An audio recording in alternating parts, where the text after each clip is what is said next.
Hi పిల్లలు, ఎలా ఉన్నారు? మనం ఈరోజు ఒక కథ చెప్పుకుంటున్నాం.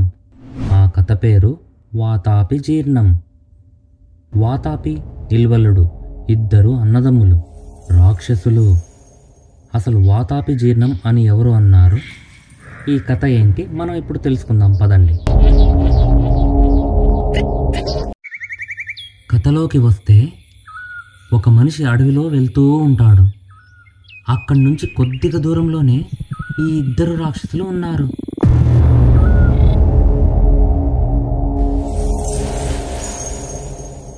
వాతాపి, ఈ రోజు మనకు తినడానికి ఎవరైనా దొరుకుతారా? అన్నయ్య, ఎవరో వస్తున్నారు.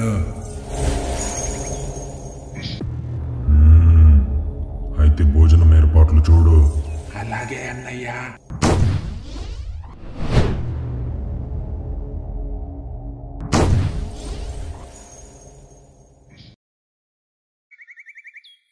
రండి రండి, దయచేయండి. ఇక్కడెవరబ్బా? మా పితృదేవతల ఆత్మశాంతి కోసం ఆతిథ్యం ఏర్పాటు చేశాను, దయచేసి స్వీకరించండి. అడవిలో ఆతిథ్యం అంటున్నాడేంది? ఏంది యవ్వారం? నాకేమో బాగా ఆకలిగా ఉంది, చూస్తేనేమో భోజనం నోరు ఊరిపోతుంది. సరే కానీ తినండి, కడుపు నిండా తినండి. సరే సరే. కడుపు నిండా తిన్నారా? కడుపు నిండా తిన్నాను. వాతాపి, బయటకురా. వాతాపి ఎవరబ్బా? వాతాపి, బయటకురా. ఓరే నాయనా, కడుపు నొప్పిగా ఉంది. ఓరే నవ్వద్దురా నాయనా. ఓయమ్మ, నా కడుపు ఏంది పెద్దగా అయిందిరా. ఓయమ్మ,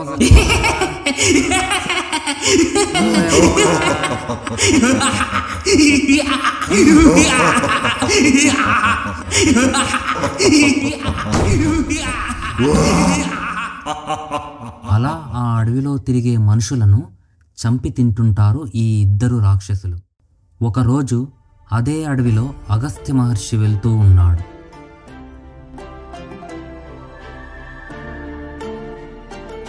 ఈరోజు ఎవరు వస్తారో అని ఎదురు చూస్తున్న ఆ రాక్షసులు అగస్త్య మహర్షి రావడం చూశారు.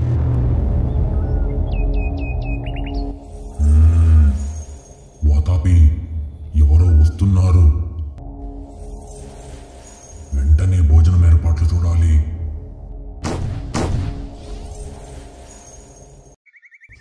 అయ్యా, నమస్కారం. ఎవరు నాయనా నువ్వు? ఇక్కడున్నావేంటి? నా పితృదేవతల ఆత్మశాంతి కోసం ఆతిథ్యం ఏర్పాటు చేశాను, దయచేసి రండి స్వామి.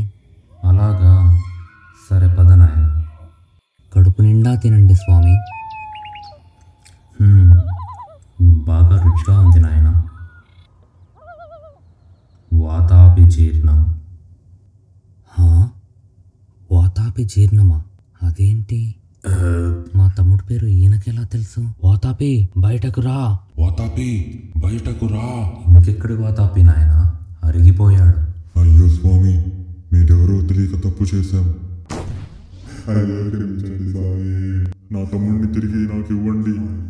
ఇలా ఎంతమందిని చంపి తినింటారు?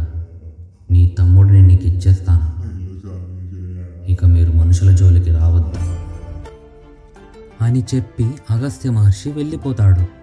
ఇంతటితో కథ అయిపోయింది. మనం మళ్ళీ ఇంకొక కథలో కలుసుకుందాం. బాయ్ పిల్లలు.